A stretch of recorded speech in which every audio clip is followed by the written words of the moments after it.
inaugurou há pouco tempo. Eu lembro que a exposição foi marcada cerca de 2 meses e tal antes dela ser feita, e eu estava, de repente, não estava totalmente preparado. Felizmente, sabendo que ela iria ser marcada, tive um sonho e de repente vi... não costumo ter sonhos, mas desta vez tive um sonho. Comecei a ver tecidos, cartazes, vários materiais atirados quase para cima da tela, e formavam uma exposição. E então tive uma conversa com o meu galerista, que é o senhor que me está a filmar,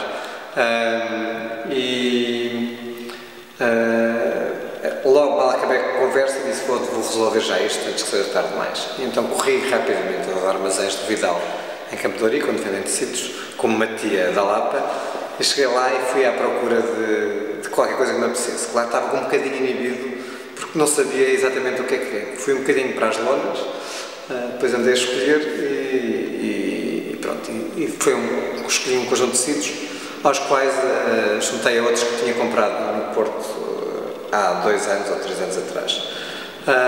Comecei a fazer uma série de experiências dentro da tradição do trabalho que tenho feito no domínio mais da pintura, que tem a ver com uma integração de espaços, que eu chamaria de espaços complexos, que no fundo tem a ver com o meu desejo de multiplicidade, de expressões, de diversidade, de complexidade. Mais uma vez é um termo que está sempre a cair, de sincretismo, de explorar as pequenas coisas da tradição da pintura, que tem a ver, por um lado, com uma coisa tão fora de moda como o trompe-l'œil, que tem o seu lado, que é o lado de fazer o falso, mas eu aqui quis fazer o falso falseado, não é? Um pouco usar, por exemplo, as sombras dos panos que eu colocava, ou de papéis falsos, imitar papéis que eu colocava, às vezes criava sombras verdadeiras, outras vezes eram sombras normais, outras vezes exagerava as sombras dos objetos. Não cheguei ao ponto de pôr moscas, porque não é nojento, mas no fundo é criar toda uma ambiguidade, e a gente já não sabe se está a haver uma coisa colada, porque às vezes tem exatamente a mesma expressão, com uma coisa pronto, que existe lá simulada. Por outro lado, o meu trabalho, em regra geral, é uma espécie de meditação sobre quase toda a tradição da pintura. Eu confesso que gosto de quase tudo o que aconteceu em arte. Quando digo pintura, não é só pintura, pintura é ilustração, etc. Tudo o que aconteceu em arte, desde que há práticas que a gente integra de certa forma entre parênteses, porque é uma coisa abusiva, dentro da chamada história da arte, isto é, desde há 10.000 anos para cá.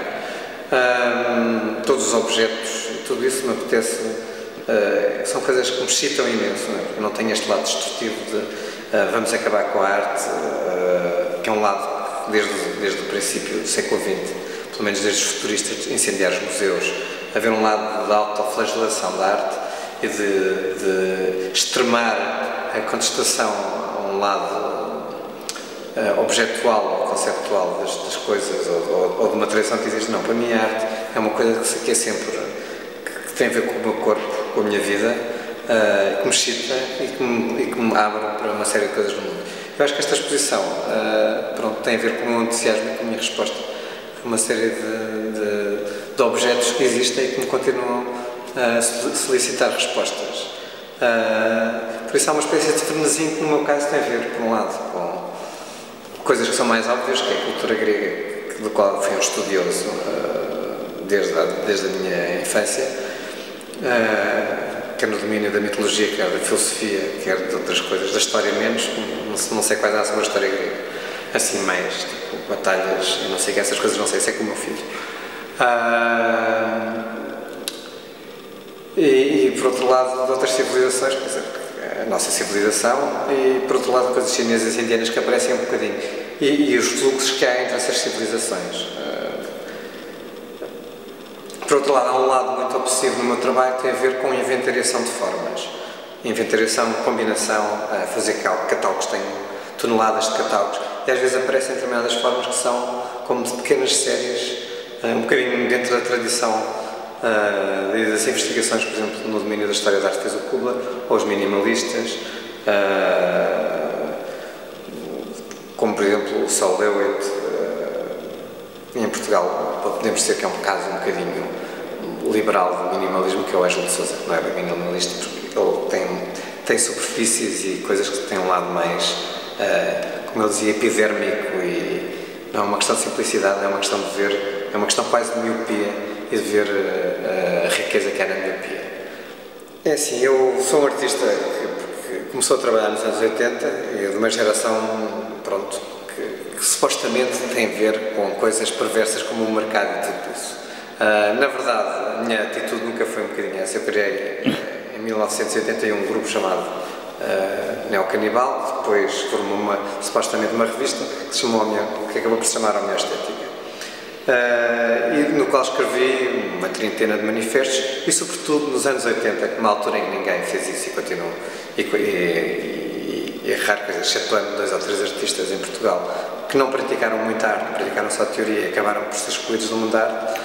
Eu acho que escrevi imensos textos e reflexões sobre a arte, que foram já objeto também de intervenções de estudos académicos.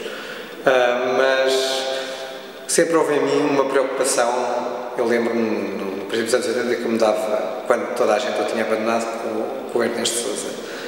E sempre houve uma vontade de estar ligada à teoria, e a teoria não no sentido como uma coisa que está fora ou que está ao lado, ou como um lado crítico, mas como um momento interior à arte, e é um momento que a constitui. Por exemplo, eu não consigo conceber o meu trabalho como pura e simplesmente imagens, ou como textos que falam sobre as imagens. Eu acho que o meu trabalho é sobretudo sobre um espaço das coisas que estão entre as imagens e os textos, ou as reflexões, ou mesmo ficções, romances, poesias, etc. E todo esse espaço é um espaço que eu acho que é um pouco borbulhante e que medeia, e que é um espaço da nossa liberdade e de vontade de experimentar outras coisas e de encaminhar para outras coisas. Por outro lado, mesmo dentro do mundo das imagens, há imagens montadas umas com as outras, provocam também um aspecto que parece designar qualquer coisa que não está lá. E nos textos eu também pratico uma espécie de texto um bocadinho dentro da tradição do Pound, de montagem, tentando sugerir, mas é uma forma de sugerir indefinida. E eu acho que isso vem um bocadinho das experiências que eu tive também no final dos anos 70, quando ainda era adolescente, quando ia ver à Gulbenkian os encontros de música contemporânea, e eu via lá o Xenakis, o Cage, o Ligeti, etc., a gente toda. E tudo isso depois acho que transitou uma espécie de fundo musical, como estão agora a ouvir, que percorre, é o meu telemóvel, que percorre os meus trabalhos.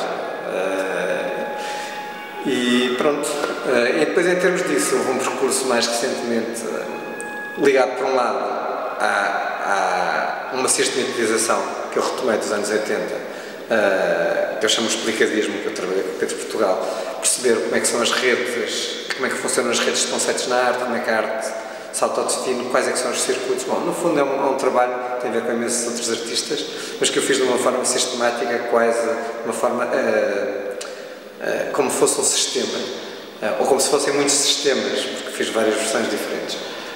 Por outro lado,